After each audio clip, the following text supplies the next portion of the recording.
There are a ton of different garage lighting options out there. Your standard high bay lights, your circular LEDs, your linear LEDs, and a whole bunch else out there. In today's episode, we're going to talk about do-it-yourself garage lighting. We're going to talk about the plan for my garage, the equipment you are going to use, and the design of how we're going to make it specific to my application and your application so you don't overbuy on lighting in the future. Let's get into it.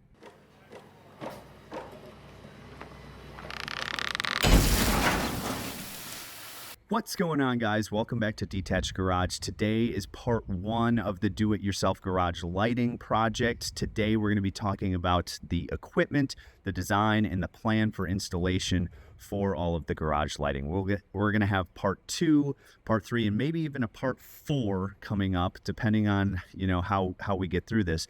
But I am really excited to help you guys save some money with a do-it-yourself installation.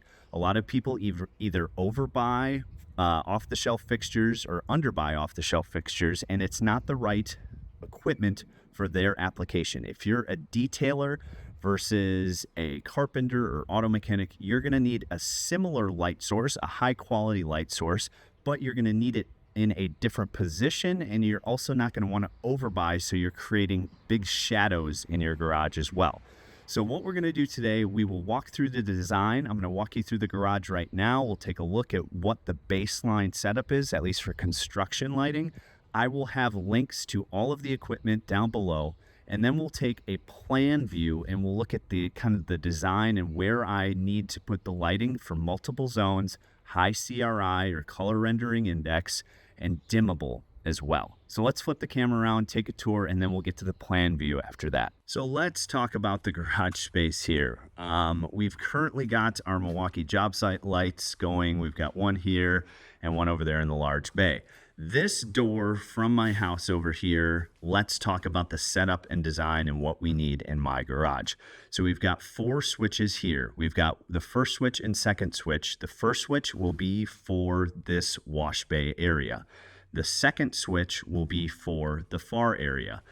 Key thing here, we're going to use Lutron switches so they can connect to Wi-Fi and you can operate them from your phone. But then they also, if Wi-Fi is down, they will still operate. The big thing we wanted here was dimmable for both sections. A lot of people overbuy lighting and they can't control it, and then it's just way too bright, and then they end up not spending as much time in their garage as they want to because the lights are far too bright. So dimmable for both zones was a big thing that I wanted. Now, let's get to the setup and the equipment. And again, I will link everything in the description below for this setup and the design, and then we will get to another episode about installation. So what we are doing is linear. So you can see the linear LEDs up here. What we have is an LED extrusion, an aluminum extrusion, and we got black so it blends in with the ceiling. And then we have this curved diffuser, and I didn't really like the look of the individual LEDs, so I went with a very heavily frosted diffuser, and so we'll link that in the description as well. But then once we get this mounted, what we will be doing is doing a extremely high 95 CRI plus LED strip in there. And these are, you can do cob or chip on board where they do the, they do like the strip over the top of those LEDs. But then what we're going to be doing is we're going to be running those on every other truss. So maybe right now is a good time to cut to the plan view of this project. All right, guys, so here is my truss plan. You can see the wash bay area right here. So we're going to have one zone in this area over here. And then we are going to have the large garage over here.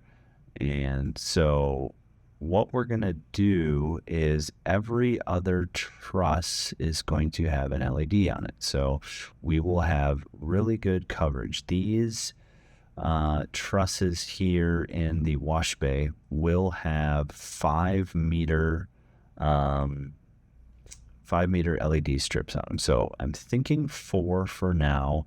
We can always put one on the transition truss here from the wash bay area to the big garage. But these are, again, are going to be 5-meter trusses, or 5-meter LED strips on each one of the trusses. Then over here, we are going to do a 7-meter truss, or I'm sorry, 7-meter strip on every other LED, every other truss over here. And so this adds up to quite a bit of LED strips. And the whole point of that is to make sure that we have really, really good crossover down each one of these linear strips. So let's see, we've got 1, 2, 3, 4, 5, 6, 7, 8 that are going to be 7 meters. And then this one here, I believe, is going to be 9 meters. And this one here is going to be 8 or 9 meters as well. So all of these LED strips will be on one circuit, and then all of these other LED strips will be on the other circuit, and we will have great coverage for the LEDs in the garage. So the challenge with these linear lights and specifically LED strip lights in general is getting a good beam spread across. And so their LEDs are super directional. And so if you don't have a good beam spread or a good reflector that you're reflecting into, they are very, very linear. But with my high ceilings, as well as multiple strips of them, I should have great coverage across the board. So my trusses are 24 inches on center. So we're basically going every 4 feet, we're going to do a strip, and we're going to do the same thing over here. And the reason that is just to get that great coverage. Over here, we're going to run them along the trusses this way. I was thinking about going linear this way, but I'm going to get much better coverage when we start here and go every other truss all the way down.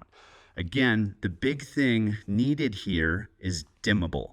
There's going to be times when you just want some soft light. There's going to be times when you only want one bay on versus the other, and that's why I'm doing 2 zones.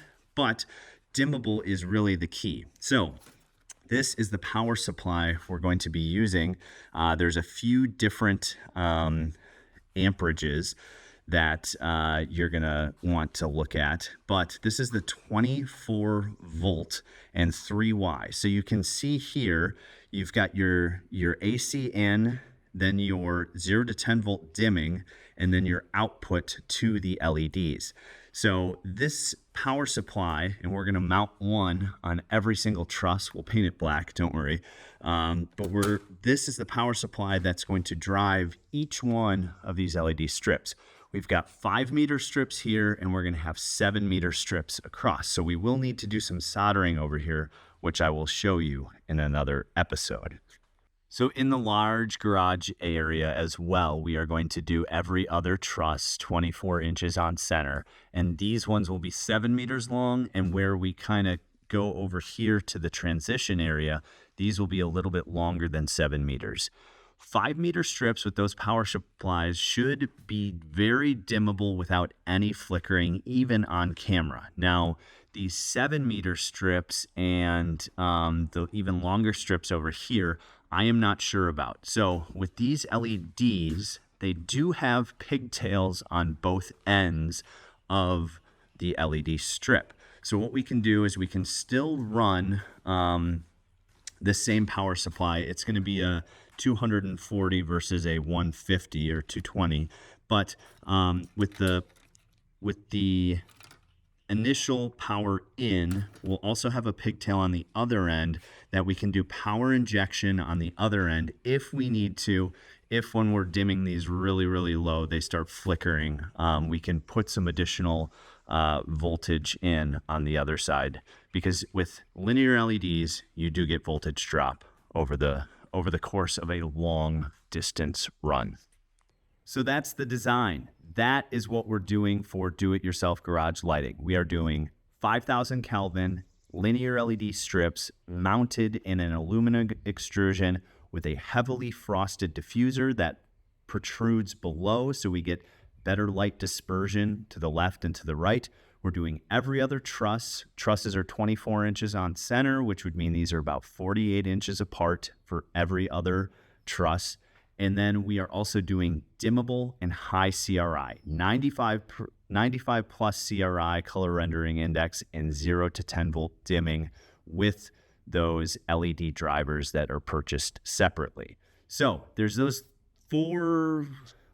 You got the strips, you've got the extrusion, you've got the diffuser, and you've got the power supply, but you also need the switch as well, and we're using those Lutron 0 to 10 volt dimming switches. So those are the components that are going to make up this design. You can see we've already started on the wash bay and getting those bevel cuts to make a seamless transition up at the top was really important and tough to do, but we were able to get it done. That will be part 2. And we'll be doing the installation of these lights. I still need to get all of these up. That's going to be a bit more of a challenge, but there won't be any cuts. It'll just be mounting them as we go here. So if you have any questions, please put them down in the comments below. There'll be a link to all the products that we're using in this installation down below as well. Thank you so much for watching Detached Garage, and I can't wait to show you the installation process in the next episode.